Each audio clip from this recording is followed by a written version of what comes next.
Vocês estão vendo minha tela de apresentação sobre gerência de memória? Sim, Sim, professora. Pronto, jóia. Então, vamos começar esse assunto novo, tá? A gerência de memória o gerente de memória, né, é um componente muito importante do sistema operacional, tá? Ele é o componente que é responsável pelo uso eficiente da memória de um computador, né, de um sistema computacional, certo? Mas a gente sabe, só revisando um pouquinho do que a gente já tinha visto na parte de revisão de hardware, que a gente tem muitos níveis de memória. A gente não tem uma tecnologia adequada para ter uma memória super, super rápida, que ao mesmo tempo seja não volátil e barata, né? Então, as memórias muito rápidas, elas são voláteis e elas são muito caras. Então, a gente só consegue um pouquinho desse tipo de memória, que são, por exemplo, registradores, aquela memória cache que vem dentro da CPU, né, que é às vezes até compartilhada entre as várias CPUs, L2, por exemplo. E descendo aqui, esses são os mais rápidos de todos. Mas a gente descendo aqui nessa hierarquia de memória, a gente chega na memória principal. A memória principal é a memória RAM, de um sistema computacional. Ela também é uma memória não volátil, e todas as tecnologias de hardware que a gente tem hoje só executam instruções que estão nessa memória. E aí, dessa memória, a instrução vem para algum registrador aqui, né? O código da instrução com os dados vem para os registradores para que a CPU, os registradores ficam dentro da CPU, a gente não tem acesso a botar, não é o sistema operacional que vai gerenciar esses registradores, é tudo feito por hardware. E o que o sistema operacional vai gerenciar é mais o uso dessa memória principal aqui, dessa memória secundária. Quando é que os programas vão vir da memória secundária para a memória principal? Que parte dos programas vem, né? Dos programas que estão em execução. Que partes voltam para o disco? Enfim, isso tudo é função do gerente de memória, essa alocação dessa memória para os processos que precisam de memória. Essa alocação é feita pelo gerente de memória. E aí, idealmente, a gente quer evitar desperdícios, porque essa memória, apesar de, com o passar do tempo, ela ter ficado mais barata, a gente consegue ter hoje uma quantidade de memória muito maior do que a gente tinha há alguns anos, de forma mais barata, um pouco mais barata, mas ela ainda é uma memória limitada, ainda é um recurso limitado dentro de um sistema computacional. Então, tudo que a gente vai ver é em função de fazer o bom uso dessa memória principal, para que os processos que estão em execução consigam ser executados de forma satisfatória. Lembrando que eles precisam estar na memória principal para ser executados, tá? Se vocês tiverem dúvidas, vocês podem ir me interrompendo à medida que eu for falando, ok? Então, a realidade é que a gente tem essa hierarquia de memória. O gerente de memória tem que trabalhar com essa hierarquia de memória, fazendo bom uso de cada tipo de memória dessa, em prol de usar eficientemente essa memória e também de usar eficientemente a CPU, né? Porque o que é que vai acontecer, por exemplo, a gente vai tocar nesse ponto várias vezes, o que é que vai acontecer, por exemplo, se o gerente de memória decidir que só 2 processos vão ficar na memória? O que é que vocês acham que vai acontecer?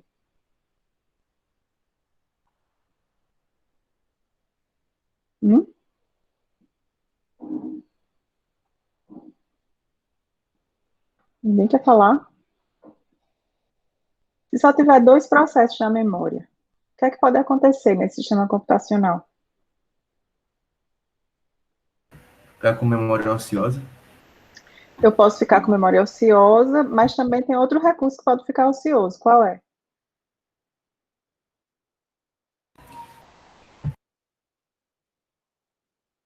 A CPU. O Vinícius falou ali no chat. A CPU, exatamente.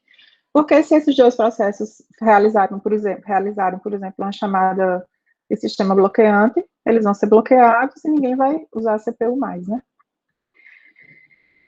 Então, o uso de todos os recursos de um sistema computacional acaba que eles são dependentes uns dos outros. E nesse caso aqui, as decisões que o sistema operacional toma para preencher, para usar de forma eficiente essa hierarquia de memória aqui, ela é muito importante, inclusive, para a eficiência do uso da CPU, certo? Só para a gente revisar, aqui nessa aula de hoje, a gente vai focar muito mais no uso dessa memória principal aqui, tá? Na verdade, o gerente de memória, ele é muito mais focado no uso dessa memória principal, que é a memória RAM de um sistema computacional. Uma memória, como vocês sabem, não volátil, é uma memória volátil, né? Quer dizer, se o computador é desligado, tudo que está nela vai ser perdido. Então, geralmente, tudo que toda vez que um processo termina, ele vai ter que ser guardado no disco para que as informações importantes sejam mantidas, tá? Toda vez que a gente precisa de dados que não são voláteis, que precisam ser mantidos ao longo do tempo, a gente vai precisar usar essa memória secundária, que são os discos, tá? Discos e antigamente fitas magnéticas e outros tipos de mídia desse tipo. Então, sobre a memória principal. A memória principal, ela é uma memória dividida em células. Cada célula, em termos assim da tecnologia dela, tá? É um dispositivo, um circuito elétrico que é usado para armazenar um bit, tá? Então, quando a gente fala uma célula de memória, é aquele circuito elétrico que armazena um bit ali dentro da memória RAM. E aí, se você junta 8 bits, você vai ter um byte. Um byte vai ser, em geral, tá? Isso vai mudar de tecnologia para tecnologia da memória, só para a gente relembrar um pouquinho desse jargão. Um byte, em geral, vai ser a menor unidade endereçável da memória. Então, se a CPU quiser se comunicar com a memória, é possível usar um endereço de um byte específico e conseguir ler ou escrever um byte específico. Mas na prática não é isso que acontece, isso não é eficiente. Você realizar uma instrução e carregar nos registradores só um byte, tá? O que acontece é que várias células contíguas ou vários bytes contíguos formam uma palavra. Então, uma palavra de memória. E essa palavra de memória, atualmente, ela vai de 4 a 8 bytes, tá? Então, quando a gente faz operações sobre a memória, um read de algum endereço da memória, essas palavras também são endereçadas. A gente pode, por exemplo, pegar o endereço do primeiro byte, ou ter um tipo especial de endereçamento. Aí vai da tecnologia de memória que está sendo usada, né? Daquela arquitetura do hardware que está sendo usada. E aí, cada palavra dessa, cada vez que a gente faz uma operação sobre a memória, em geral, a gente opera sobre uma palavra. Ou sobre uma coleção de palavras, mas sempre múltiplos de palavras, tá? A gente não consegue operar sobre meia palavra, como se fosse uma unidade de operação da memória, tá? Toda memória vai ter uma capacidade limitada, obviamente, né? E aqui endereço de memória eu já falei, né? Tanto vai ter endereços para cada byte, dependendo da tecnologia, como também vai ter os endereços de palavras de memória, tá?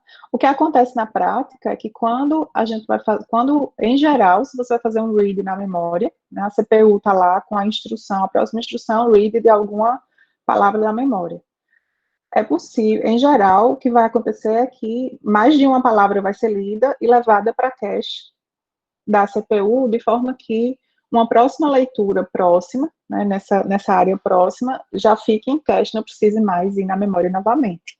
Porque ler a memória, de acordo com o que a gente viu aqui, ainda é mais lento do que ler da cache ou ler de registradores, tá? Então, o que acontece é que o hardware tenta pegar a unidade máxima que consegue pegar quando vai fazer uma leitura e trazer para a cache para que essas leituras na memória sejam realizadas com menos frequência, ok? Isso é só uma revisão de coisas que provavelmente vocês já viram em outra disciplina. E aí vamos conversar um pouquinho sobre as responsabilidades desse gerente de memória num sistema operacional. Espera aí que tem... Josué está dizendo que está cortando. Tá de boa aqui. Então, Josué, deve ser tua própria rede. Chega, eu tive um susto, achei que era o robô que tinha voltado. Então, vamos lá, continuar. Conversando um pouquinho sobre as responsabilidades do gerente de memória, tá? A primeira responsabilidade, que é muito óbvia, e da qual a gente já falou, né, já mencionei aqui nessa aula, é que o gerente de memória é responsável por alocar e desalocar a memória para os processos. Então, por exemplo, toda vez que você está escrevendo uma aplicação e vai, sei lá, criar um array, provavelmente por trás dos panos, independente de você estar usando C, que é uma linguagem que você vai ter que alocar especificamente memória para certas estruturas, ou se estiver usando outra linguagem de mais alto nível, que a própria runtime da linguagem faz isso para você, mas em algum momento, dentro do código, mesmo que a gente não veja, vai ter alocação de memória, vai ter pedido de alocação de memória, tá? E o sistema operacional, o gerente de memória, que é esse componente do sistema operacional, que vai ser responsável por alocar e desalocar essa memória para os processos e saber associar, essa parte da memória está associada a tal processo, essa outra parte a tal processo, tá? Então, é esse gerente de memória que faz isso. Para a gente continuar, antes da gente continuar, na verdade, vocês provavelmente não pagaram compiladores ainda, né, mas quando um programa é compilado e o código binário dele é gerado, né, para ser executável, o executável do programa é gerado, como é que é a organização de um código desse, tá? Esse código, ele é organizado num espaço lógico de endereços, tá? Que vai de 0 até algum valor. E esse espaço lógico, ele vai sempre ser organizado de uma maneira parecida com essa que a gente está vendo aqui. Então, na parte inferior aqui, começa o código do programa, que geralmente é chamado de texto, tá? Esse código é onde vão estar as instruções do programa. Em seguida, vai vir uma área para as variáveis globais, sejam as que já foram inicializadas, sejam as que não foram inicializadas ainda, mas que vão ter um valor gerado ao longo da execução do programa, ok? Em seguida, tem uma área que é chamada de heap. É nessa área aqui de heap que quando a gente faz um malloc, por exemplo, em C, é nessa área que vai ser alocado um pedaço da memória para, por exemplo, colocar seu array ou sua lista, ou qualquer outra estrutura de dados que você tenha, certo? Então, ao longo da execução do programa, várias áreas dinâmicas dessas vão ser alocadas. Então, por exemplo, uma lista que tem um tamanho dinâmico, provavelmente vai ficar aqui, é uma variável que vai ficar aqui, e que pode ir mudando de tamanho ao longo da execução do programa. A gente pode pedir mais memória nessa área aqui para guardar essas variáveis. E aqui em cima fica a pilha de execução, tá? A famosa pilha de execução, onde vão ser empilhados as funções que a gente vai chamando ao longo da execução do programa, junto com seus parâmetros, variáveis. E aí, à medida que a gente vai chamando mais funções, vai sendo empilhada aí, junto com o endereço de retorno também, né? E quando a gente vai, você chama uma função 1, a função 1 chama a função 2, isso tudo vai sendo empilhado e todos esses dados,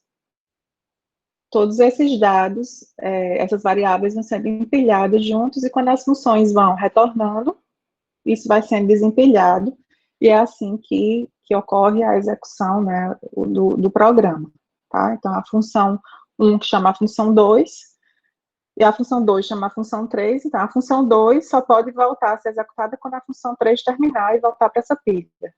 Aí a função 2 termina, volta para a função 1. Então é uma pilha de execução. E aí essa pilha pode crescer aqui para baixo, né? Quando a alocação de espaço nessa pilha, que é de tamanho dinâmico, vai crescendo para baixo, enquanto que a alocação de espaço nesse heap, que também é dinâmico, vai crescendo aqui para cima. Beleza? Até aqui? É uma área livre que é mantida aqui para que esse programa possa crescer, né, ter mais memória alocada para ele. Ok? Então, isso aqui é o jeitão da organização de um código binário, e a gente chama isso, esses endereços aqui que vão de 0 até algum valor máximo aqui, esses endereços são endereços lógicos, tá? Então, por exemplo, tem várias instruções que podem estar aqui nesse código que lidam com endereços. Por exemplo, tem instruções de máquina que são jumps, e aí vai fazer um pulo para um certo endereço, tá, de memória. Tem instruções que vão comparar variáveis que estão aqui nesse heap, então a gente vai pegar endereços, ela vai usar endereços específicos que estão aqui nesse heap para poder realizar aquela instrução, tá? Então, muitas variáveis, quem já programou em C sabe, né, que o i comercial, asterisco, são relacionados a variáveis que representam, na verdade, endereços de memória. E quando esse programa aqui, binário, é gerado, o compilador, ele não sabe, né, onde é que esse programa vai ser alocado. Então, ele usa um espaço lógico de endereços para poder gerar esse binário. Se esse programa começa do endereço 0 e vai até algum máximo, se esse programa for colocado, quando ele for trazido para a memória, se ele for trazido para o endereço 0 da memória, né, exatamente, o zero lógico foi exatamente igual ao zero da memória física, dos endereços da memória física, então não tem problema, vai funcionar tudo ok. Mas, obviamente, isso não vai ser algo comum de acontecer, tá? O que vai acontecer, geralmente, é que esse programa, né, que aqui a gente tem a memória RAM, que é essa aqui toda, tá, com a capacidade C, aqui a gente tem o endereço físico 0, até o endereço X menos alguma coisa aqui, tá tudo alocado para o sistema operacional, que também é um programa que precisa estar na memória para ser executado. E aqui, a partir desse endereço X, é que a área da memória é reservada para os programas dos usuários. Então, esse programa, quando ele acessa um endereço 0, quando ele acessa um endereço, sei lá, 28, 11, 12, são endereços que provavelmente vão estar aqui nessa área do sistema operacional. Tá? Nessa configuração aqui de memória, tá? O sistema operacional, ele pode estar aqui, ele pode estar aqui em cima, ele pode estar na memória ROM, dependendo do dispositivo que se existe. Então, mas é comum que ele esteja aqui, ok? Então, quando a gente pega esse programa binário e ele vai ser executado, ele tem que ser trazido para a memória, e aí, quando ele é trazido para a memória, ele vai ficar em alguma área.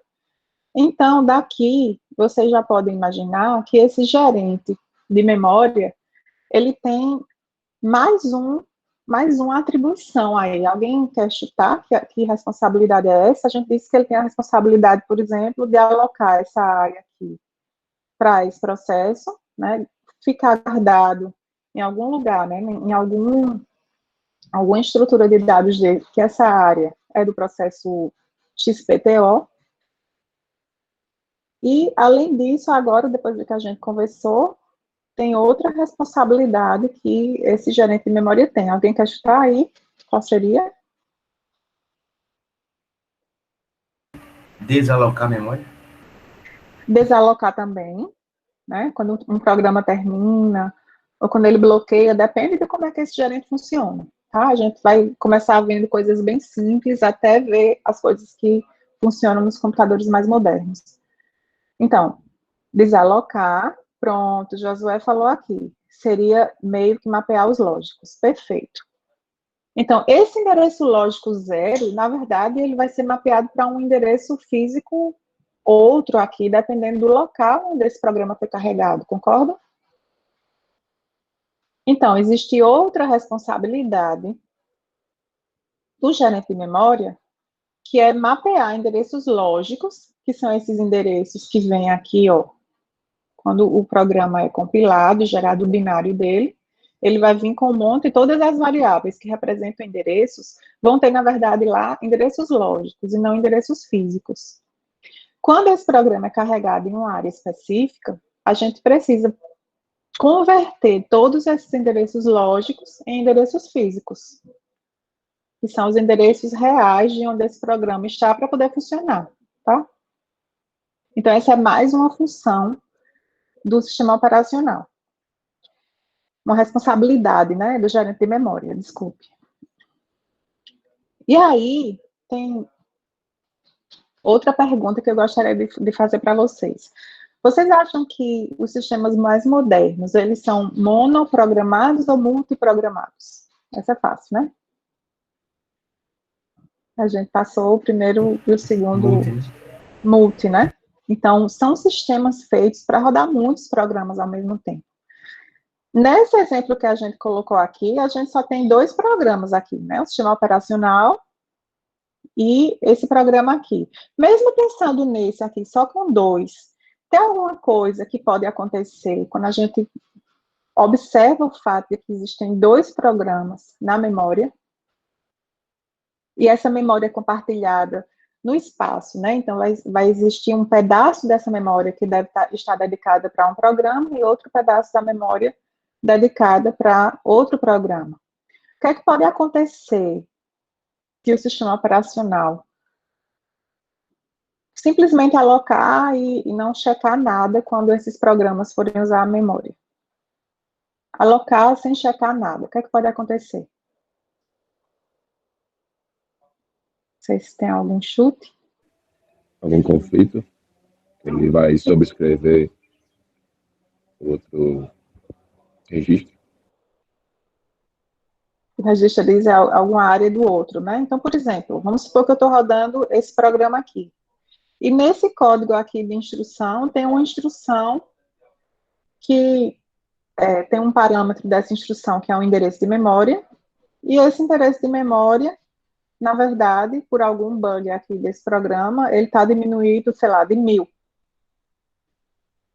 que é que pode acontecer quando eu tenho um código assim? Então, sei lá, eu tenho um endereço, uma instrução aqui, que tem um parâmetro que é o endereço de memória, e esse endereço de memória, ele é subtraído de 1000, dentro do meu próprio código, é um bug. O que é que vocês acham que pode acontecer? Tem 2 situações que podem acontecer, né? 3, aliás.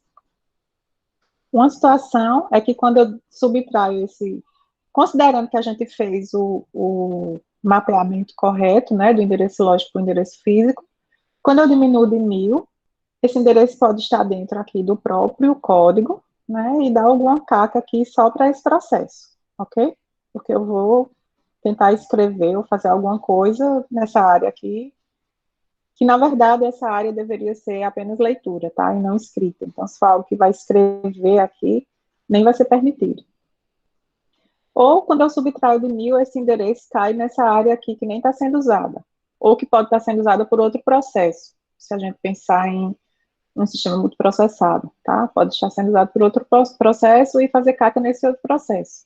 Ou pode tentar fazer caca no sistema operacional, né? Ou pode ser um endereço negativo que nem existe e vai dar caca só nesse próprio processo aqui, vai ser uma exceção, vai ser gerada, né, lá na CPU, porque não vai ser possível encontrar o dado desse endereço, beleza? Então, com isso, a gente chega na terceira responsabilidade do nosso gerente de processo, de memória, que é proteger as áreas de memória alocadas aos processos uns dos outros, tá? Impedindo que haja acessos indevidos. Então, quando esse processo aqui tem um bug desse, que tem um endereço diminuído de 1000, tá? E esse endereço cai aqui, ou cai aqui, né? Então, isso aqui, o gerente de memória deveria checar se esse endereço que ele está tentando acessar, se é um endereço que ele tem permissão realmente de acessar. Se for dentro dessa área dele, provavelmente o sistema operacional vai dar autorização para ele acessar. Mas se for qualquer endereço menor que esse que vai estar aqui, ou maior que esse que vai estar aqui, então esse processo não vai ter autorização de acessar, ok? A gente chama isso de proteção. Então, com isso, a gente basicamente já entendeu mais ou menos as responsabilidades do gerente de memória, tá? Alocar e desalocar memória para os processos, quando eles precisarem, preferencialmente de forma eficiente, e permitindo que vários processos possam estar na memória ao mesmo tempo. Mapear os endereços lógicos em endereços físicos, de preferência que seja um mapeamento dinâmico, de forma que esse processo, quando ele é carregado uma vez, ele possa ficar num lugar, e na próxima vez ele possa ficar em outra área da memória, e que isso funcione corretamente. E, finalmente, proteger as áreas das memórias alocadas aos processos de acesso indevido, né, de que outro processo acesse uma área que não é dele, tá? Beleza até aqui? Vocês vão me interrompendo, tá? Se vocês forem tendo dúvidas. E aí, se a gente for pensar no mundo ideal, qual é o mundo ideal quando a gente pensa num sistema computacional moderno? O mundo ideal é que esse gerente de memória, da mesma forma que o gerente de processos criou aquela abstração de processo, e que cada processo ele tem a ilusão de que ele está rodando sozinho, não é? Os processos ele não tem essa noção de que ele foi interrompido, que ele perdeu a CPU e tal, isso tudo é transparente, o sistema operacional que gerencia. Então, da mesma forma que dá aos processos a ilusão de que eles estão rodando sozinhos numa CPU virtual aí, aqui a gente gostaria de criar abstrações que dessem aos processos também, né, a ilusão de que eles podem usar uma quantidade infinita de memória e que a memória é só deles, que eles não estão compartilhando essa memória com ninguém, tá? Esse é o mundo ideal. E, além disso, que vários processos possam, mas que, na verdade, no fundo, que vários processos estejam compartilhando a memória, ok? Então, a gente pode começar pensando em algo muito simples, porque a ideia é a gente ir construindo o conhecimento de forma que vocês vão vendo a necessidade de ir para coisas mais complexas, tá? A gerência de memória dos computadores modernos, ela é bastante complexa, mas aí a gente vai começar simples para vocês irem percebendo a motivação e a necessidade da gente ir partindo para soluções mais complexas, tá? Então, vamos pensar numa coisa bem simples. Uma coisa bem simples é o seguinte: eu vou rodar um processo só por vez na memória, além do sistema operacional, claro, né? Tem o sistema operacional e o resto da memória vai ficar dedicada a um único processo, igual como nessa figura aqui, tá? E aí, quando essa memória estiver livre, né, a gente pode pegar o conteúdo desse processo que está no disco e trazer para a memória, para poder ele ser executado. E aí ele vai ser executado, quando terminar a execução, ele volta para o disco. Se a gente pensar em algo um pouco mais complexo, a gente pode pensar no seguinte: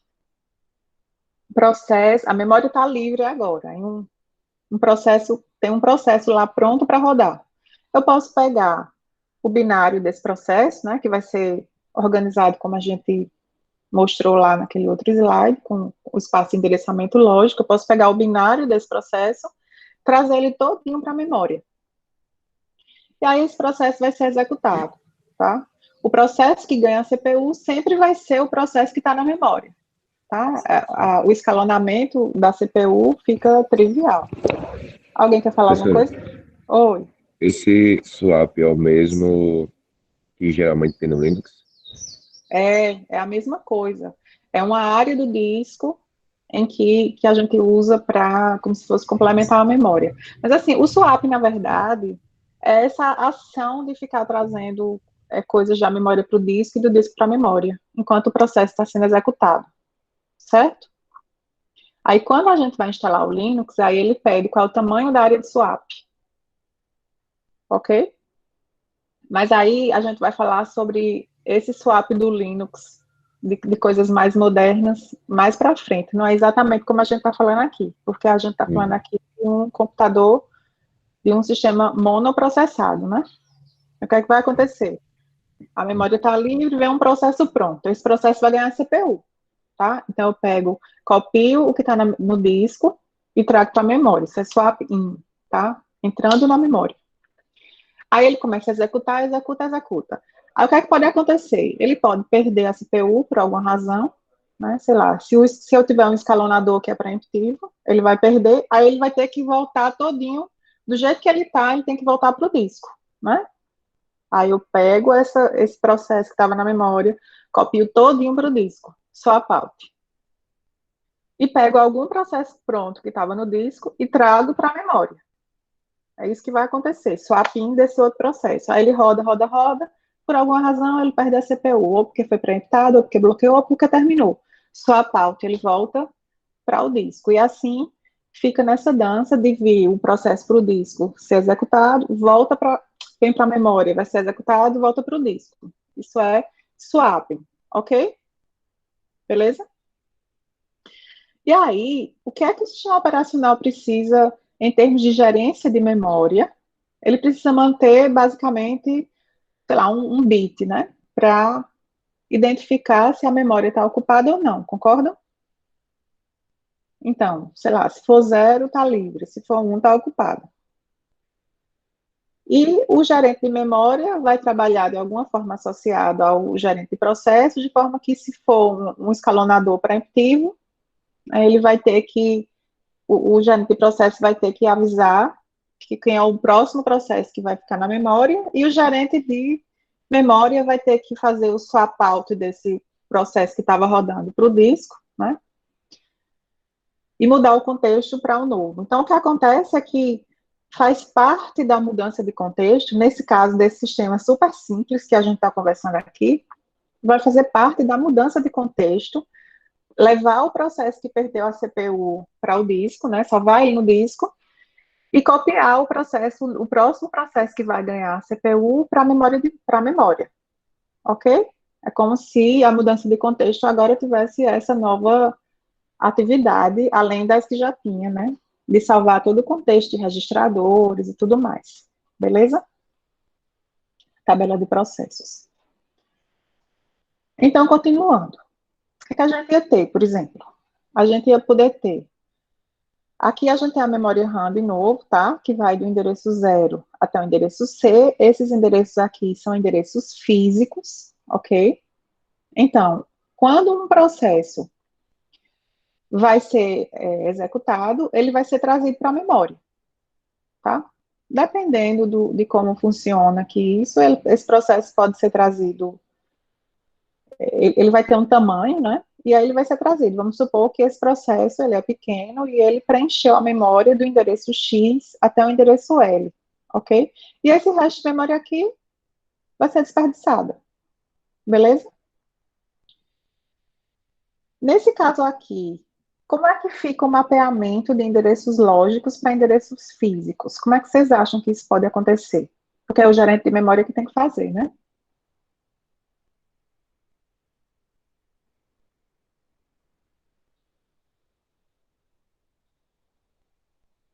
Ninguém quer falar nada?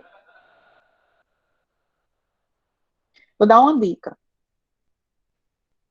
Todas as vezes que qualquer processo for carregado, ele vai ser carregado a partir do endereço X, né? Porque só tem um processo, e é dessa forma que o sistema operacional está carregando ele. A partir aqui desse endereço X, pega a imagem tal qual está no disco, daquele binário, e traz para a memória. O que é que vocês acham? Como é que fica o mapeamento de endereços lógicos para endereços físicos? Vocês estão aí, então? Diga pelo menos estamos, aí eu... Opa, Tá certo. Então, vamos lá, mas se tiverem dúvidas, perguntem, tá? Não fiquem calados, não. Olha só, se toda vez o software, o processo vai ser carregado a partir do mesmo endereço, então, o que é que a gente pode fazer? Na primeira vez que ele for carregado, a gente faz esse mapeamento em tempo de carga. Então, toda vez que... Na verdade, a gente pode fazer melhor. A gente pode pegar e conversar com o compilador daquela arquitetura específica. O compilador já vai compilar sabendo que começa no endereço X. Vocês acham que isso resolve? Em vez de ele começar em 0, né, como ele começava aqui, né, ele começava em 0 até o máximo. Então, a gente pode ter uma variável aí de entrada que o sistema operacional indica para o compilador qual é o endereço inicial, que vai ser o X agora, e ele vai gerar já esse binário, considerando que inicia do endereço X. Resolve? O que é que vocês acham?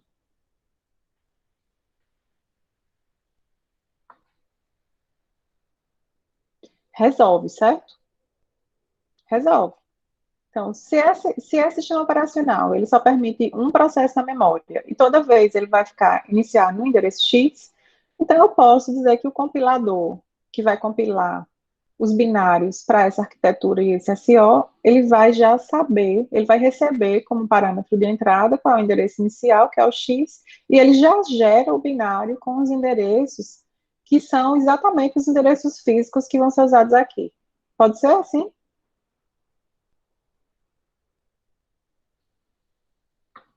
Funciona, né? Em cala consente, vocês estão dizendo que funciona.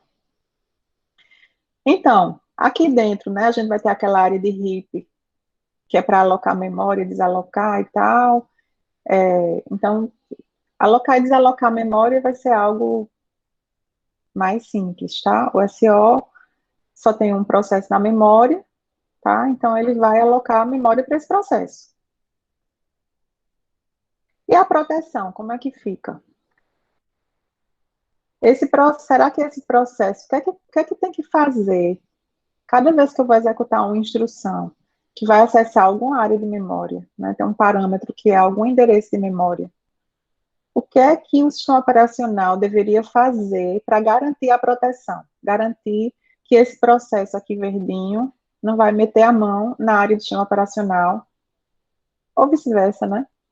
Quando o sistema operacional estiver executando, não vai meter a mão onde não deve aqui desse processo. Como é que vocês fariam se vocês fossem os programadores aqui desse sistema operacional?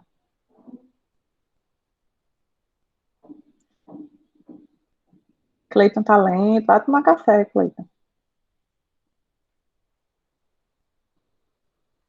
Que tal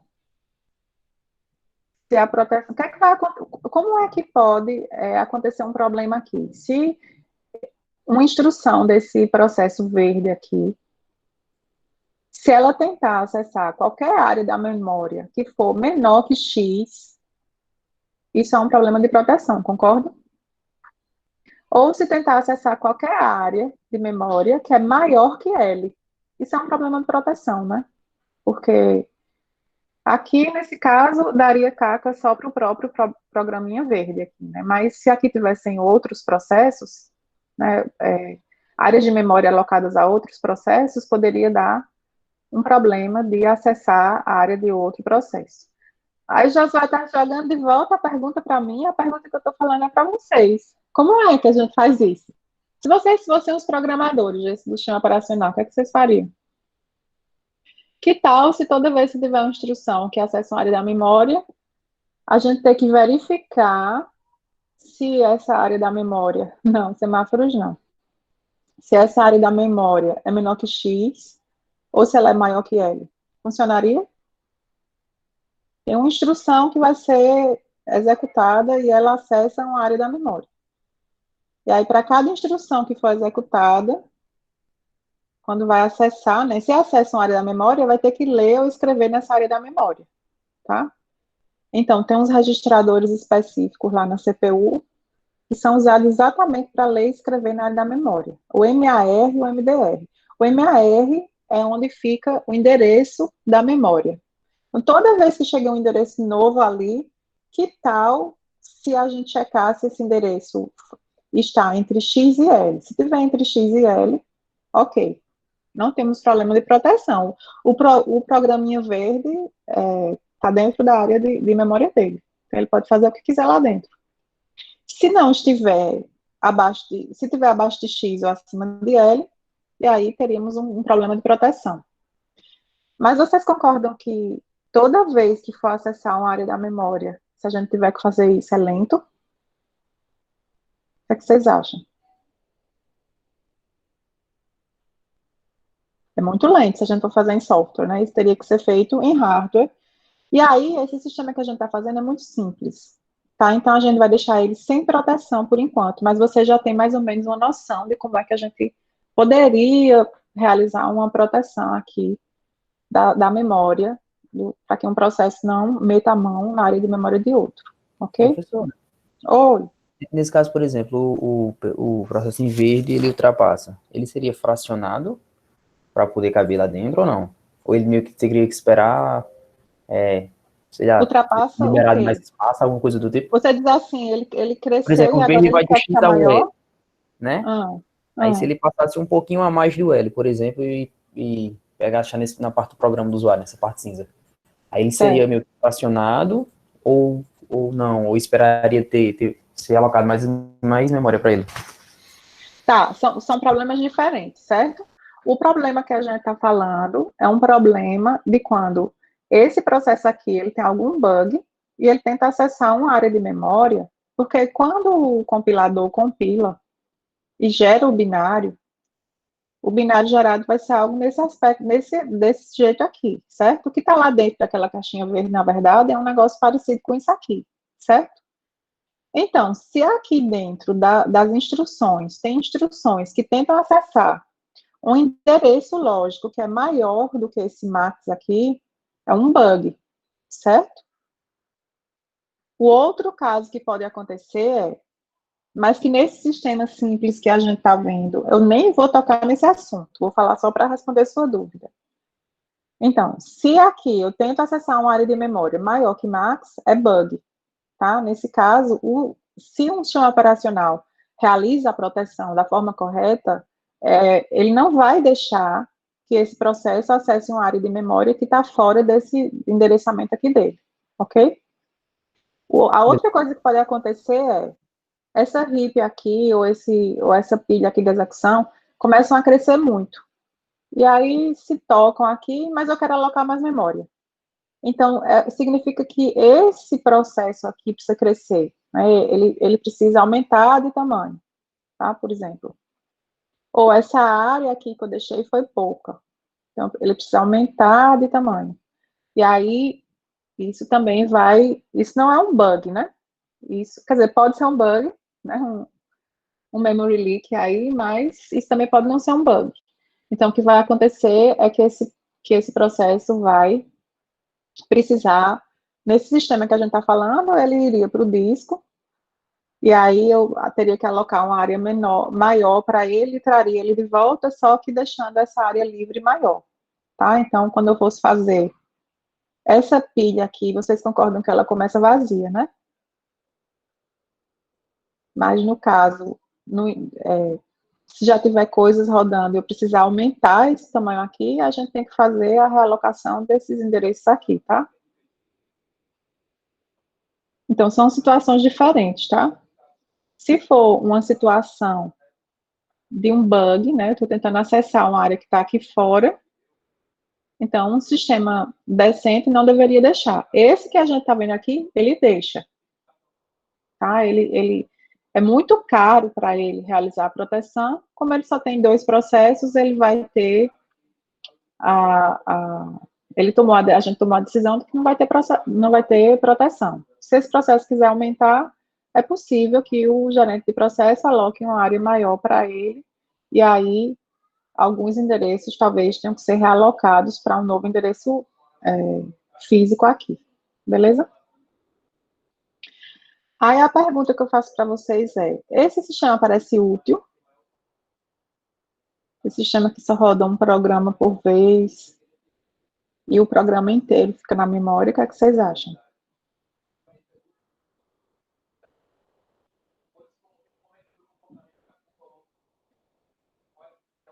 Sim, parece útil, o Nathan está dizendo, né? Ele seria útil para os nossos computadores pessoais ou para servidores? Vocês acham que não, né? Mas ele provavelmente pode ser útil quando a gente estiver falando de um sistema que só precisa rodar uma aplicação. Sei lá, sistemas embutidos, né, embedded systems, provavelmente podem ser simples o suficiente para serem assim, tá? Exatamente, como o Jobson está dizendo, em um ambiente bastante específico, né? Sei lá, uma luz inteligente que fica só... A única aplicação que roda aqui é sentir a luz ambiente, e se um limiar for atingido, ela acende a luz ou apaga a luz, tá? Um ar-condicionado que vai ficar sentindo a temperatura ambiente, dependendo de como tiver, vai aumentar a potência para esfriar mais, ou vai desligar e deixar só ventilando um pedaço. um sistema que sente quanta coisa tem na geladeira e vai falando, sei lá. Enfim, um monitor que simplesmente fica coletando batidas de coração e enviando para certo lugar, é uma aplicação de sol que está rodando aqui, certo? Sistema de irrigação, que vai sentindo a terra, quando a terra chega no nível aí de secura, liga o sistema de irrigação, tá? Então, são coisas muito simples e muito específicas. Para computadores de propósito geral, para servidores, não parece ser tão útil, né? A gente chama isso de uma bicicleta para peixe, tá? Nenhum peixe quer andar de bicicleta, né? Ele não consegue nem andar fora d'água, então, se falar que é um sistema operacional para ser usado num computador de propósito geral, certamente não é útil. Mas serviu para vocês irem entendendo um pouco da complexidade envolvida para fazer a gerência de memória de um sistema multiprogramado, tá? Então, não é que é totalmente inútil, porque para sistemas específicos o sistema operacional pode ser assim, tá? Mas a gente vai ter que estudar coisas um pouco mais complexas. Isso, a Lef falou para sistemas dedicados a uma única tarefa. Exatamente. Isso é útil para esses sistemas, tá? Então, se a gente quiser algo um pouco mais complexo, a gente vai fazer algo um pouco mais complexo fazendo assim. Aquela memória RAM, além do sistema operacional, que nessa figura aqui ficou omitida, tá? Ela vai ser dividida em partições, tá? Essas partições podem receber programas diferentes, beleza? Então, aqui, por exemplo, lembrem que eu omiti o sistema operacional daqui, mas ele está aí na memória também, certo? Então, a gente, na verdade, se a gente dividir a memória em duas partições, a gente vai poder ter 2 programas além do sistema operacional, beleza? Então, agora, a gente já tem um sistema multiprogramado. Tá? O que é que vai acontecer? São as mesmas coisas que a gente já tinha falado antes, tá? Um processo que ganhou a CPU, o sistema operacional vai precisar agora de 2 bits, né? Um para cada partição, para saber se ela está ocupada ou não, tá? Aí, um processo ficou pronto, ele pode vir para a memória. Se tem uma partição livre, o sistema operacional pode alocar a memória para esse processo e fazer o swapping dele, né? Trazer ele do disco, aquele processo organizado binário, como a gente viu antes, traz para cá, para a memória. E aí, agora a gente pode ter 2 processos na memória, tá? Lembrando que a gente está ainda numa situação tão simples que o processo inteiro precisa ser carregado na memória. Tá? Então, a gente tem aqui uma memória com 2 partições, e essas 2 partições, ó, aqui eu comecei do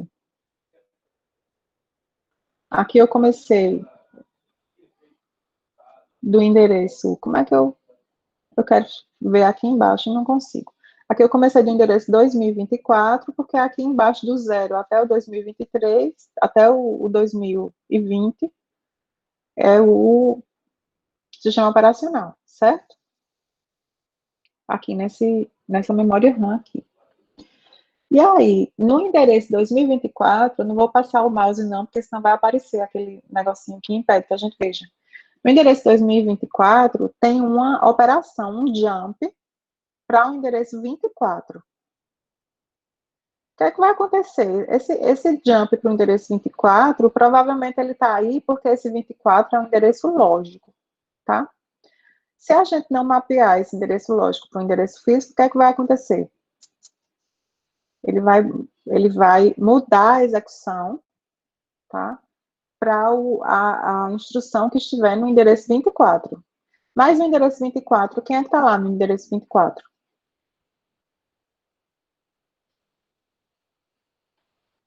O sistema operacional, né? Que ele está do endereço 0 até o endereço 2020.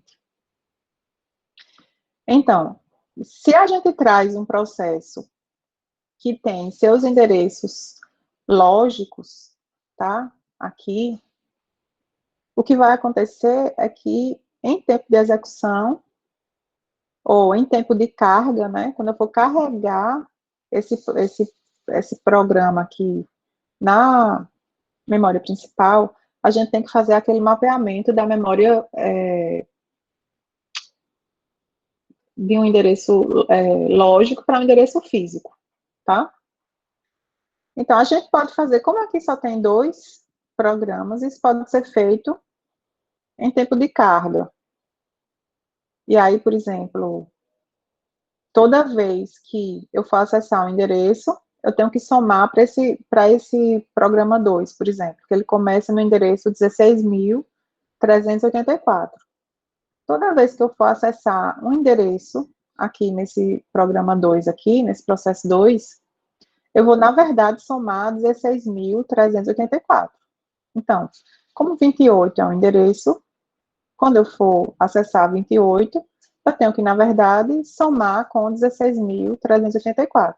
Quando eu somo, dá 16.412, e, na verdade, eu vou alternar minha execução para essa próxima instrução aqui de uma comparação, certo? Então, essa é uma forma de fazer. A gente pode fazer isso de forma estática, tá? Quando eu vou carregar o programa aqui, eu mudo esse 28 e transformo ele agora em 16.412, que é somando com esse endereço inicial aqui. O programa, claro, tem que estar contíguo na memória, tem que estar inteiro aqui, contíguo aqui na memória. E o grande desafio é saber, o gerente de memória, ele tem que saber diferenciar variáveis que são endereços de memória de outras variáveis, né? Porque 24 é um número. Um endereço de memória é um número como outro qualquer. Então, para que isso seja feito, o próprio compilador deve deixar lá alguma marca do que é endereço, do que não é endereço, tá? Para poder o gerente de memória conseguir fazer essa realocação. E aí, toda vez que tiver um endereço, ele vai mudar e somar com o valor desse endereço inicial, beleza? Ninguém falou, então eu vou considerar ok.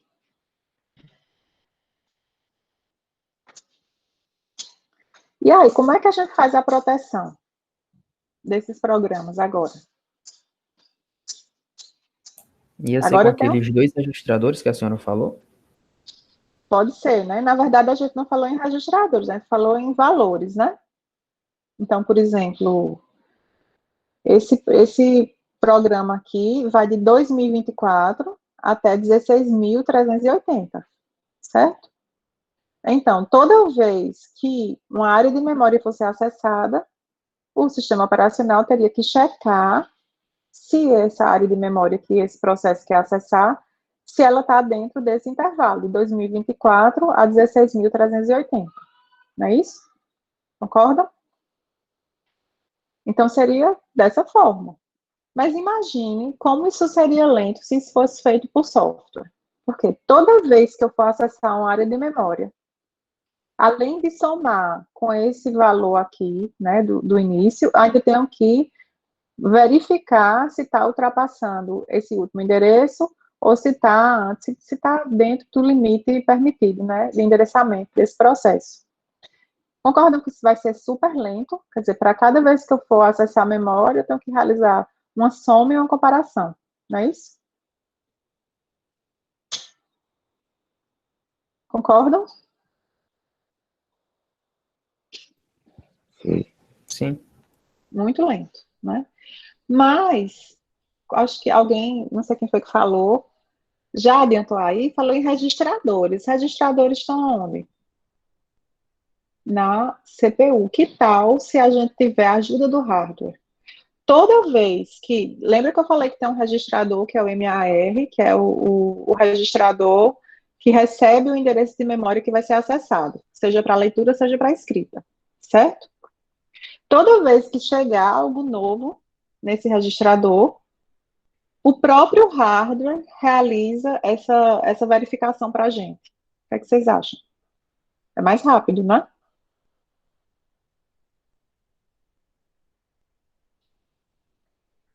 Então, imagine agora, e isso é tecnologia que pode ser usada até hoje, certo? Que você tem, não até hoje, mas assim, é uma tecnologia que foi usada, tá? Imagine que você tem registrador base e um registrador limite, lá dentro da CPU, tá? O registrador base, esses valores do registrador base e do registrador limite, eles devem fazer parte agora da tabela de uma informação na tabela de processos daqueles processos. Então, esse processo aqui, branquinho aqui, na verdade, o registrador base dele vai ter o valor 16.384, porque é o primeiro endereço dele. Então, toda vez que eu for acessar, isso via hardware, tá? Toda vez que uma área de memória vai ser acessada, que um valor for colocado lá no MAR, o que vai acontecer é que via hardware a gente vai somar com esse valor que tiver no registrador base lá da CPU, tá? E toda vez que acontecer isso, a gente também vai verificar. Depois que eu somar, que eu já fiz a realocação, certo? Se esse valor está dentro do limite permitido, tá? Se não tiver, aí eu vou usar agora o registrador base e o limite, né? Eu vou verificar se esse valor que foi gerado para o endereço de memória a ser acessado, se é menor do que o que está no registrador base ou se é maior do que o que está no registrador limite. A semântica desse registrador limite, ela pode mudar dependendo do sistema. Então, por exemplo, a semântica pode ser o tamanho da área. Então, por exemplo, aqui, de 16.384 até 32.764, coincidentemente, é o dobro de 16.384. Então, a quantidade, o tamanho que eu tenho aqui é 16.384. Tá? Então, eu teria que somar, se eu somar 16.384 com 16.384, dá exatamente 32.764. Então, isso é uma forma de ter o limite, é só colocar o tamanho aqui e ter que somar. A outra forma é colocar já o valor aqui do último endereço, eu acho mais simples, tá? A gente vai lidar com essa, tá? No registrador limite aqui, tem o último endereço que pode ser usado por esse processo. Então, quando chega um endereço lá no MAR, ele vai se transformar, na verdade, na soma do endereço lógico que vem com o base, né? E aí, depois que eu tiver essa soma, a gente vai verificar se esse endereço é menor do que esse endereço base ou se ele é maior do que esse endereço limite. Se isso acontecer, é porque ele está fora do limite aqui de endereços que esse processo pode acessar e isso não vai ser permitido. E assim a gente faz a proteção via hardware com registrador base e registrador limite. Ok? Então, cada vez que eu vou fazer a mudança de contexto de um processo para outro, o que vai acontecer aqui?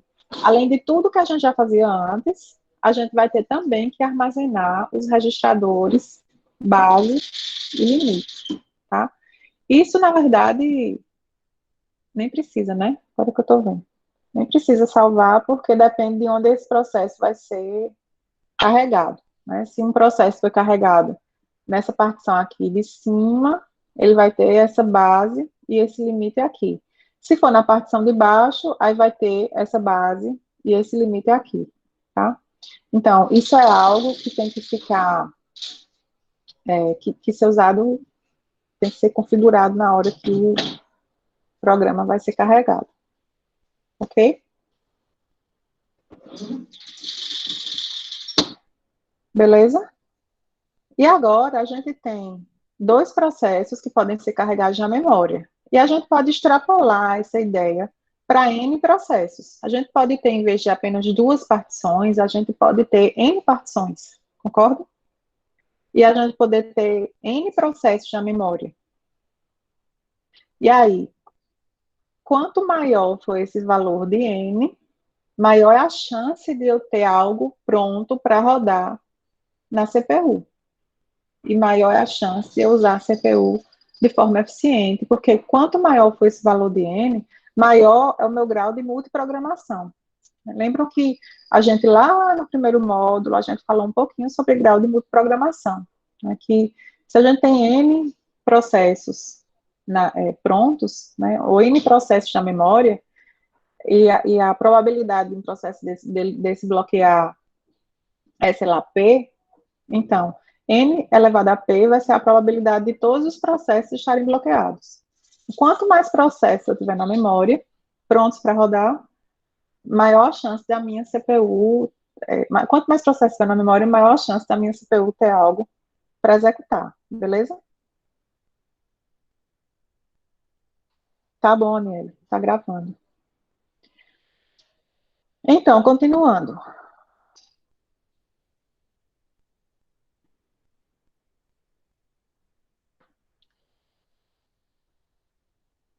Né, aqui a gente vê as responsabilidades novamente, e o ideal era que a gente criasse abstrações para ter essa ilusão de memória infinita, tá?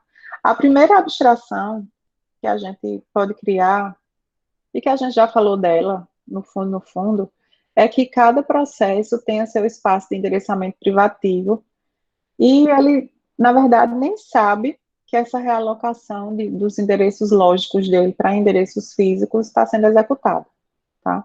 Ele acha que está usando a memória sozinho. Então, o espaço de endereçamento é o conjunto de endereços que um processo pode usar para endereçar a memória. E aí a gente pode pensar que cada processo tem seu espaço de endereçamento, que usa como quiser, e é do tamanho que ele quiser, que é o ideal, tá? E esse espaço de endereçamento é independente do espaço de endereçamento de outros processos. E aí, como a gente já mencionou, os endereços lógicos que um programa gera, né, que existe lá no binário de um programa, ele vai ter que ser todo traduzido para endereços físicos quando esse programa vier para a memória de verdade, tá?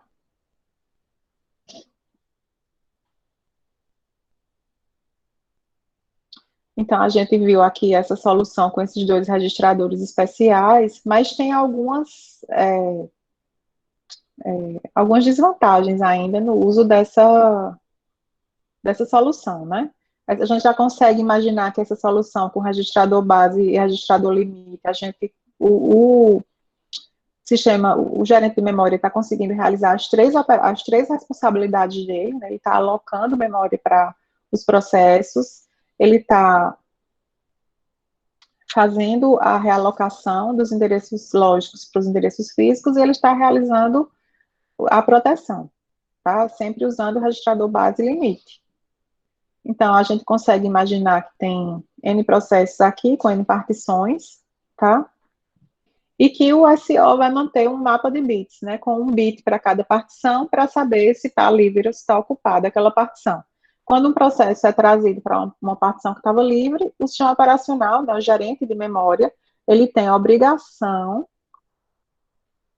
de atualizar o mapa de bits, e para esse bit que está associado, nesse caso aqui, a gente vai ter um mapa de bits com 2 bits só, né?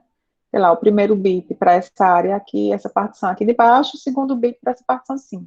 Se essa partição de baixo estava livre, com bit 0, e agora o sistema operacional alocou essa área da memória, essa partição, para um processo específico, ele vai ter que mudar lá no mapa de bits essa partição aqui de 0 para 1, para dizer que agora ela está ocupada, certo? Mas a gente tem desvantagens dessa abordagem. Alguém quer chutar algumas desvantagens dessa abordagem?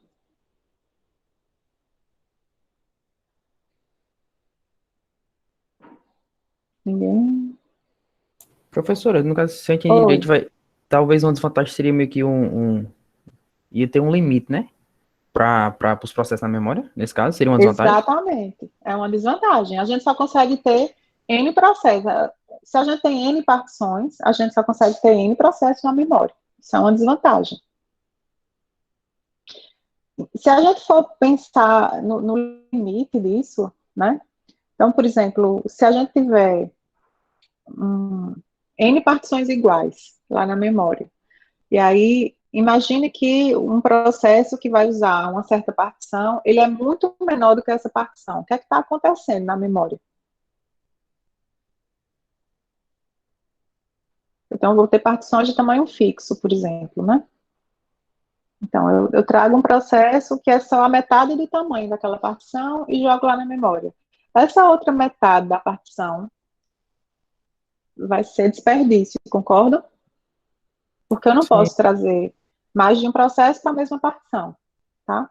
Então, esse desperdício, tá? Eu tenho uma partição e o processo que eu trago para ela é menor do que o tamanho dessa partição, a gente chama isso de fragmentação externa, certo?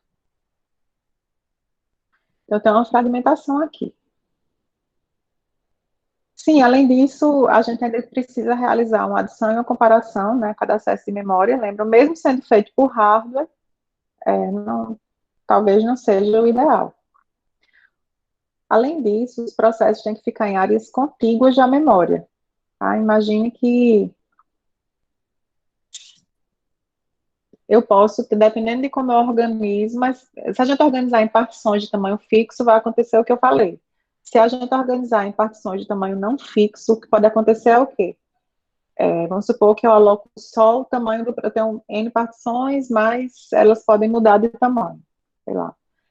E aí, uma partição que está com determinado tamanho, pequeno, vamos supor que era um processo que ocupava pouco espaço, esse processo terminou e saiu. Aí chegou um processo bem grande. Antes dele terminar, chegou um processo maior. A memória, ela vai sendo povoada de acordo com a chegada dos processos lá. Então, chegou um maior. Aí depois chegou um pequenininho, muito menor do que aquele primeiro. Aí foi colocado na do primeiro. Entre o anterior que tinha saído e esse, vai ficar um espaço, porque ele é muito menor que o primeiro. Então, ela vai começar a ter uma fragmentação da memória maior. Existe um limite para o número, que é o que já foi falado. E aí, se todos os processos que estão lá na memória bloquearem, a gente continua sem poder usar a CPU rapidamente, né? Tem que ir levar o processo para o disco, trazer outro, e isso pode demorar mais do que se a gente pudesse ter mais processos do que na memória, tá?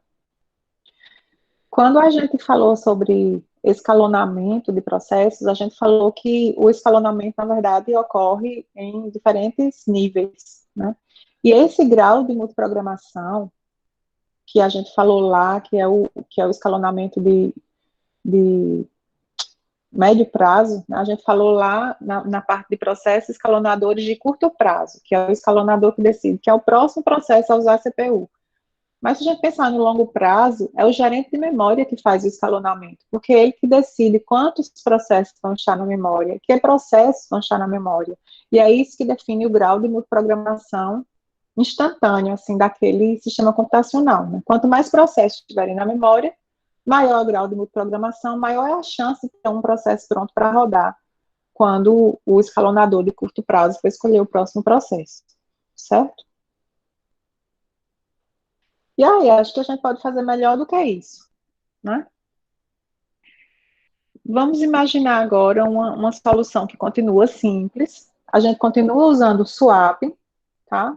Que é aquela troca de processo, né? Eu coloco o processo no disco, quando ele não vai ser mais executado, e trago do disco para a memória, quando eu vou executar aquele processo, sempre lembrando que vai ter que ser feita a realocação, proteção e tudo mais, tá? Isso aqui tem que ficar sempre sendo lembrado.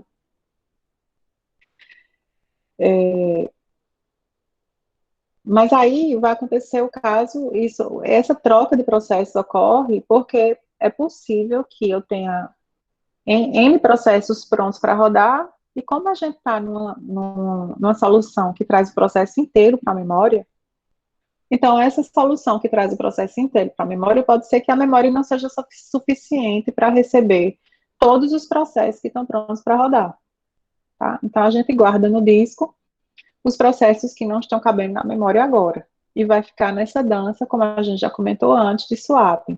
Leva o processo para o disco, traz para a memória. Leva para o disco, traz para a memória. Certo? Então, isso é algo que ocorre em todo o sistema computacional, mas os mais novos não é do processo todo, tá? São só partes do processo que vão e vêm. Mas aqui a gente está falando do processo todo ainda. Certo? E aí, se a gente pensa num sistema que não tem aquelas partições fixas, como eu comentei ainda agora, o que é que pode acontecer, tá? Que a memória RAM tem um sistema operacional. Aí o processo A está pronto e o gerente de memória resolve alocar um espaço para o processo A. Ele vai alocar apenas o espaço que o processo A precisa, né? Ele não precisa alocar mais do que isso. Então, ele alocou aqui para o processo A. Depois, o processo B chegou, ficou pronto também. Então, ele vai alocar essa área de memória para o processo B. Veja que as partições aqui não têm tamanho fixo, tá? Então, por exemplo, se esse processo A fosse desse tamanho inteiro da memória, só ele ia rodar, ia ter uma partição só. Mas ele só ocupou até essa área aqui da memória e o processo B foi alocado aqui nessa área, logo acima do processo A. Depois chegou o processo C, ficou pronto para rodar e foi alocado aqui logo acima do B, tá? Depois chegou o processo D, tá? O processo D, na verdade, não tinha espaço para ele aqui. Não cabe o processo D aqui. Então, algum processo desse teve que voltar para o disco. Nesse caso aqui, o sistema operacional usou um algoritmo que foi o primeiro processo que chegou aqui nessa máquina, ele saiu daqui e ele foi para o disco. E aí, ele liberou esse espaço aqui para o processo D, que está aqui, certo? Note que agora a gente tem um pedaço aqui, né, e outro pedaço aqui. Esse pedaço aqui de memória que não está sendo usado, parece que ele é tão pequeno que nunca cabe nada, né? Porque em nenhum momento do tempo a gente conseguiu botar um processo aqui nele, nesse exemplo aqui que a gente está vendo, tá? Depois chegou o processo A, quis rodar novamente, ficou pronto para rodar. Para que o processo A coubesse, foi preciso fazer o swap out do processo B. E aí é o gerente de memória que faz isso, leva o processo B para o disco, traz o processo A para a memória. E assim segue essa dança de swap in, swap out para ir executando todos os processos que estão prontos, né, para rodar, ok? Então, a gente viu um sistema que tinha duas... Primeiro, oi. Pode falar. É uma dúvida.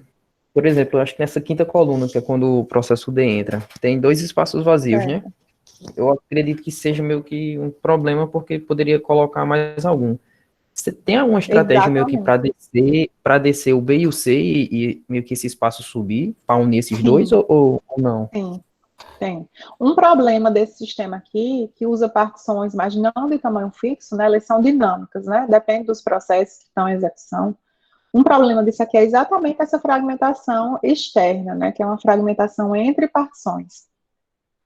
Pode ver que, nesse caso aqui, B, D, B e C. Nesse caso aqui, se a gente descesse B e C mais para cá, o A, quando chegasse, talvez coubesse aqui em cima. Não é isso que você está dizendo? Isso é desfragmentação, igual como tinha antigamente, desfragmentação. Não sei se ainda tem, desfragmentação de disco. Vocês já fizeram desfragmentação de disco? Tem. No Windows. No Windows tem ainda, né? Na verdade, acho que é para disco magnético isso, né? Porque você vai começando a usar o disco, e aí o disco, você vai começando a usar áreas diferentes, aí de repente um arquivo que começou em uma certa área física lá do disco, ele vai crescendo, e de repente o restante dele está bem longe, ele vai tentando, e ficam uns fragmentos pequenos que ninguém consegue usar, enfim. Aí ele vai e junta tudo, fica lento, ele junta tudo, né? É uma coisa parecida com essa que vai ter aqui, tá? O que vai acontecer é que vai ser um processo que vai ter que parar tudo, né? Ninguém mais roda. Quem tem que rodar agora é tipo um stop of the work mesmo, né? Você vai parar tudo e esse desfragmentador vai rodar e, por exemplo, trazer todo mundo aqui para baixo, certo? Mas isso é lento, tá? Então, por exemplo, essa compactação da memória, se você pensar em um computador com 16 GB, que é factível ter um computador atualmente com 16 GB de RAM, certo? Se a gente conseguir transferir cada página, que aqui já é paginação, imagine que você tem grupos de palavras, e aí você consegue transferir esse grupo de palavras de uma área para outra da memória, e você consegue fazer isso em 8 nanosegundos, tá? Vai levar uns 16 segundos para você conseguir fazer a compactação de toda uma memória de 16 GB. Pode parecer pouco, assim, quando a gente olha, 16 segundos, mas a CPU trabalha numa velocidade de nanosegundos, né? Então, 16 segundos é muito, são muitas ordens de grandeza a mais, tá? O disco leva muito mais do que isso, né? Então, existe essa solução, tá, de compactação para tirar esses fragmentos, porque o problema ocorre quando? Quando a gente tem um monte de fragmentação externa aqui, então tem um monte de pedacinhos de fragmentos que são tão pequenos que nenhum processo cabe neles. Mas se a gente somasse todos eles, algum processo caberia. Então, o problema é esse, a gente está desperdiçando a memória. Então, essa compactação é realizada exatamente para juntar as áreas usadas e deixar um pedaço maior, livre, que seja útil para algum programa ser carregado lá nessa área lá, tá certo? Aí, quando a gente tem um sistema desse tipo, tá? A gente tem que usa partições para carregar os programas que vão ser executados na memória.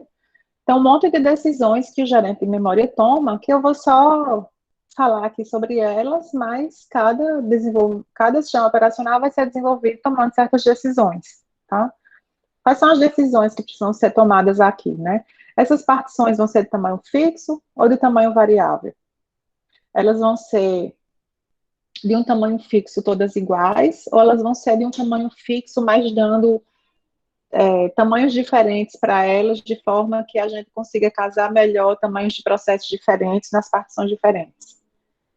Essas partições podem ter tamanho variável, essas partições podem crescer. Como é que você cresce essas partições? Tá? Quando você... todas essas decisões a gente precisa tomar se a gente vai construindo, né, escrevendo, desenvolvendo um gerente de memória, tá? Nesse caso aqui, a gente está trazendo ainda o processo inteiro para a memória, e se esse processo precisa crescer, tá? Então, provavelmente, a gente vai ter que encontrar outra partição maior, outra área maior livre para poder colocar esse processo.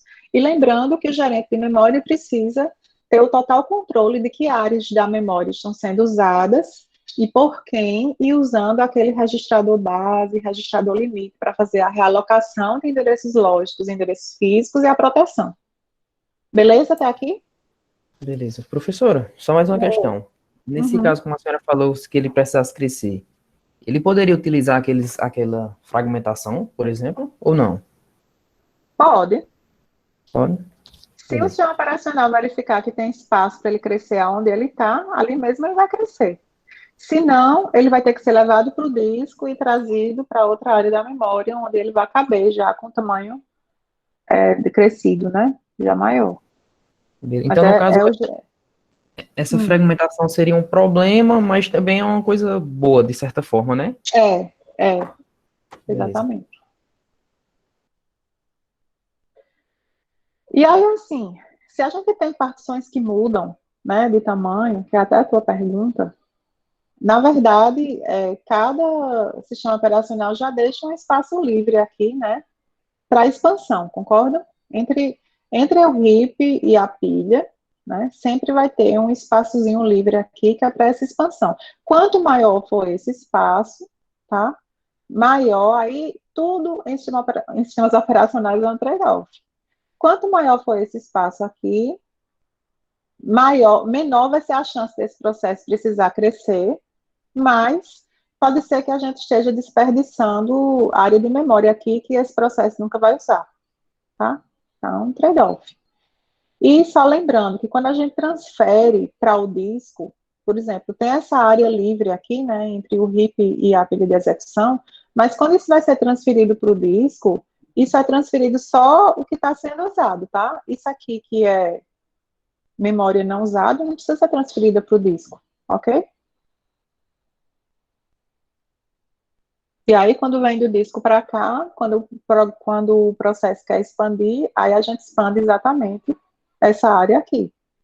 Porque se um processo quer expandir, é porque ou a pilha quer crescer mais e não tem mais espaço, ou esses dados aqui de RIP, que é a memória alocada dinamicamente, quer crescer e não tem mais espaço para crescer.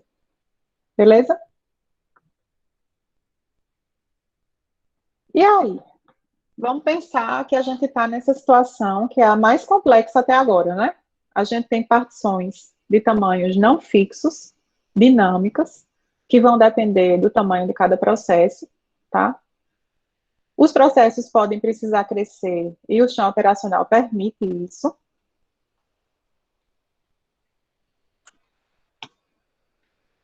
Os dados que eu falei de HIP são aqueles dados que você aloca dinamicamente. Então, por exemplo, em C, você tem comandos malloc, por exemplo, que é para alocar a memória, certo?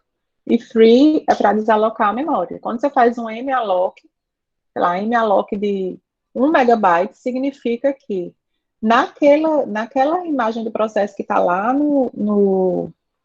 na memória, nessa parte aqui, é porque aqui o livro chamou de dados, mas o nome correto é HIP, tá? É como uma pilha que vai crescendo aqui, tá?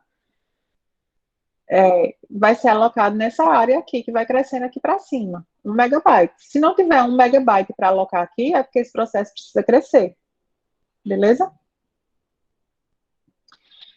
Então, pergunta? Não. Então, pensando aqui nessa situação que é a mais complexa que a gente pode ter vários processos na memória, tá? O gerente de memória está fazendo a realocação de endereços lógicos e endereços físicos em tempo de execução, usando o registrador base. Está usando o registrador base e registrador limite para fazer a proteção, certo? E ele faz swap para permitir que um processo, que quando não tiver mais espaço da memória para um processo que precisa rodar, que outro processo que está aqui vá para o disco para abrir espaço para um processo que vai precisar vir para a memória, beleza? Que é o swapping, tá? Então, a gente tem partições que não são de número fixo, nem de tamanho fixo, e a gente pode usar uma compactação de vez em quando para compactar e diminuir a fragmentação, que vai ficar, tá? Aí, como é que o sistema operacional mantém informações sobre essa memória livre e ocupada? A gente comentou que teria o mapa de bits, tá? Como seria o mapa de bits? Eu tenho aqui a memória física, né? Essa memória física aqui vai ter os endereços aqui dessa memória, e aqui para cada unidade endereçável, a gente vai ter um bit correspondente a cada unidade endereçável. Então, por exemplo, vamos supor que aqui é a unidade, sei lá, X, então o bit, nesse mapa, né, vai ter do 0 até o último endereço aqui de bits, né, o tamanho, a quantidade de bits que a gente vai ter nesse mapa. E aí, para cada unidade dessa aqui, a gente tem que manter se ela está se ela está ocupada ou se ela está livre.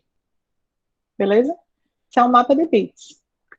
A outra forma é usar listas encadeadas, tá? Vamos primeiro falar um pouquinho sobre o mapa de bits, tá? Então, como eu falei, para cada isso aqui, vamos supor que isso aqui é a memória da gente, tá? A memória RAM. Então, a gente tem as unidades endereçadas, tá? Geralmente vai ser aqui por palavra, tá? De memória. Então, eu vou ter palavra 0, palavra 1, palavra 2, palavra 3 e assim sucessivamente, tá? Para cada palavra dessa, eu vou manter um bit, mas pode ser por byte também. Isso vai depender de toda a tecnologia que está sendo usada. Vamos supor que for que é por palavra. Aí, por exemplo, esse bit aqui 1 está dizendo que essa palavra aqui está ocupada. Imagine que esse mapa aqui, ele pode ser visto como um array, tá? Então, o índice desse array é equivalente ao endereço aqui nessa memória, por exemplo. Então, essa primeira unidade está ocupada, a segunda, a terceira, a quarta, a quinta está ocupada, né? A sexta, esse 0 aqui, já é correspondente a esse espaço de memória aqui. Minha voz voltou a ficar de robô. Rapaz, aqui tá de boa, hein? Ufa. Aqui também, professora, tá de boa. Mas, Juliette, que susto que eu fiquei. Pensei que tinha voltado a virar robô aqui. Então, esse mapa de bits aqui, ele vai ter um bit para cada unidade dessa alocável, indicando se ela está alocada a algum processo ou se ela está livre. Beleza até aqui? E aí, o que é que eu preciso fazer se eu for gerente de memória? Aí chegou um processo de tamanho 4, tá? Ele precisa de 4 unidades dessa aqui para poder ser carregado na memória. O que é que o gerente de memória precisa fazer? Vocês estão entendendo a minha pergunta? Tem um processo que precisa ser carregado na memória para executar. E ele precisa de 4 unidades aqui dessa, para ser colocado na memória. O que é que o gerente de memória precisa fazer? Ele vai pegar um processo desse e colocar na memória. Mas como é que ele vai descobrir onde ele vai colocar? O que é que ele tem que fazer? Vai verificar quais bits do processo com 4 espaços está ocupando e vai pegar esses bits para referenciar qual processo tem que botar na memória. Não, foi o mais próximo, esse aí que falou. O que a gente precisa é varrer esse mapa de bits, certo? Procurando o quê? Procurando por 4 zeros consecutivos. Porque a gente falou que o processo tem que ficar numa área contígua da memória. Então, eu preciso varrer esse mapa inteiro procurando por 4 zeros consecutivos. Quando eu achar esses 4 zeros consecutivos, aí eu vou saber pelo índice aqui desse array, eu vou mapear para que endereço físico é e vou colocar esse processo naquele lugar e vou mudar o mapa de bits para aqueles 4 zeros agora que foram encontrados ficar 1, né? 1, que é para dizer que ele está agora ocupado. Vamos fazer um exemplo agora que cabe aqui, para ser mais fácil. Quando eu precisar colocar um processo que precise de 2 unidades de alocação para ele. Então, eu vou varrer aqui e procurar por 2 bits 0 consecutivos. Então, eu vou varrendo aqui, já achei aqui. Então, eu posso simplesmente colocar aqui. Mudo isso aqui, esses dois aqui para 1 e 1, e coloco o processo aqui. Certo?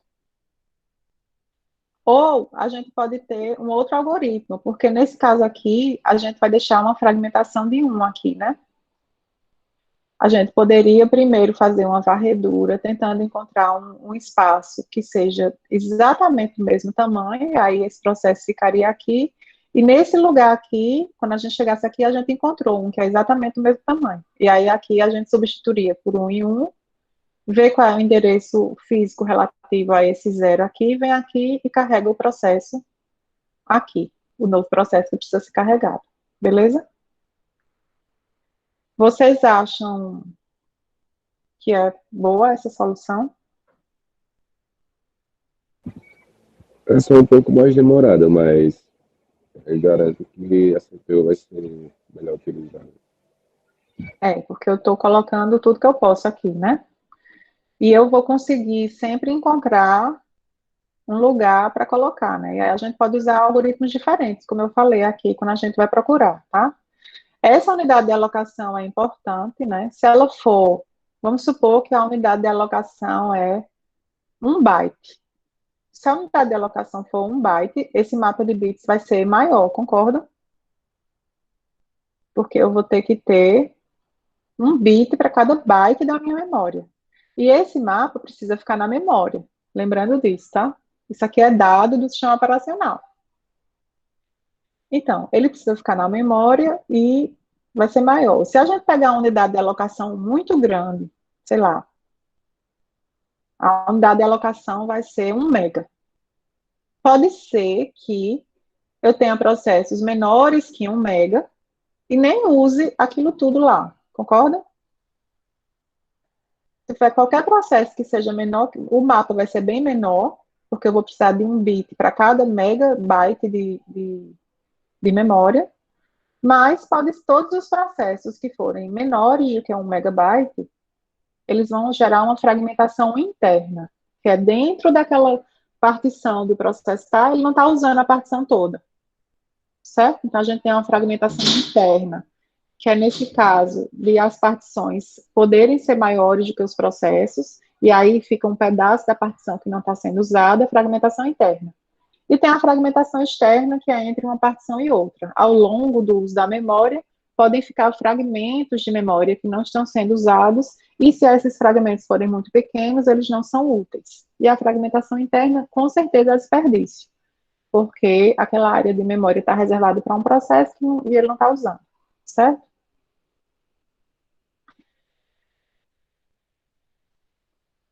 Então, quais são as desvantagens do que a gente viu até agora? Primeiro,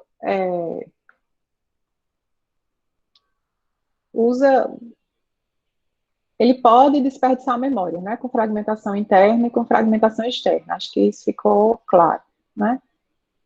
Depois, a gente vai ter operações lentas, porque precisam varrer todo o mapa de bits, concorda? Então, tem que varrer todo o mapa de bits para poder encontrar, e dependendo do que você está procurando, você pode até varrer tudo e descobrir lá no final que não existe, aí você vai ter que varrer de novo para descobrir qual é o processo que você vai tirar da memória para colocar aquele novo processo, tá? Então, essa operação sobre mapa de bits pode ser lenta, tá? E aí, uma outra forma, para a gente terminar aqui, é usar um gerenciamento, manter esse uso da memória através de listas encadeadas. Como é que fica isso? Isso aqui é a mesma memória que a gente tinha visto ainda agora, tá? Só que, em vez de ter um mapa de bits, a gente tem listas encadeadas. Cada item dessa lista aqui é um elemento de uma estrutura de dados, tá? Então, por exemplo, o primeiro elemento aqui, primeira informação aqui vai indicar se aquela área que esse item aqui representa, se ela está ocupada por um processo ou se ela está livre, tá? Então, aqui nesse caso aqui, a gente usou P para o que está ocupado por um processo e L para o que está livre. Depois a segunda informação aqui é o endereço inicial desse bloco. E a terceira é o tamanho desse bloco. Então, a gente tem aqui um bloco da memória que está ocupada, que começa do endereço 0 e que tem 5 unidades de alocação, que é exatamente esse bloco. 1, 2, 3, 4, 5, começa do endereço 0, tem 5 unidades de alocação e está ocupado por um processo, que nesse caso é o processo A. Depois, em seguida, vem um bloco livre aqui. Então, a gente tem um outro item nessa lista, que começa informando que é um bloco livre, inicia no endereço 5 e tem tamanho de 3 unidades aqui. 3 unidades, tá? E assim segue essa lista, tá? Essa lista, a forma mais fácil de ordenar ela é ordenar pelos próprios endereços da memória, tá? Então, quando o endereço da memória aqui, né? Esse endereço 0 aqui, pode ver que tá 0, depois 5, 8, 14. Então, essa lista vai ser ordenada de acordo com a própria ordem dos endereços da memória. E aí, se eu começar, vamos supor agora que eu quero encontrar um espaço para colocar um elemento, um processo que vai usar 3 unidades de alocação, tá? Eu começo aqui, procurando aqui na lista, tá aqui, está ocupado, já pulo para o próximo elemento, está livre. Esse está livre. Tem 3 unidades? Tem. Então, eu já posso alocar aí. Outro exemplo, vamos supor que eu preciso de colocar um processo que precisa de 4 unidades de alocação, né? No mapa de bits, a gente tinha que percorrer bit por bit do mapa e vendo encontrar um pedaço daquele mapa que tinha 4 bits consecutivos, né? A gente ia ter que ler o mapa todo, bit por bit. Aqui, a gente dá uns pulos maiores, né? Porque eu não preciso ler esses 5 bits aqui, né? Aqui está ocupado, já pulo para o próximo, está livre.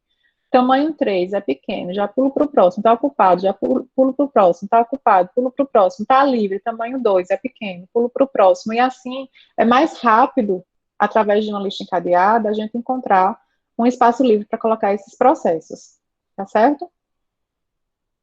Então, a gente viu aqui que tem 2 formas que o sistema operacional pode usar para manter a informação de uso dessa memória, tá? O mapa de bits, que é menos usado, porque a não ser que tenha uma ajuda do hardware, ele é muito mais lento, e tem aqui essa lista encadeada, tá? A gente pode ordenar essa lista de diferentes formas, e aí, ordenando essa lista de diferentes formas, a gente pode ter diferentes algoritmos para encontrar esses pedaços livres, por exemplo, para poder colocar um novo processo na memória. Como o tempo já está se esgotando, eu vou gravar um vídeo com o resto dessa aula, tá certo? E vou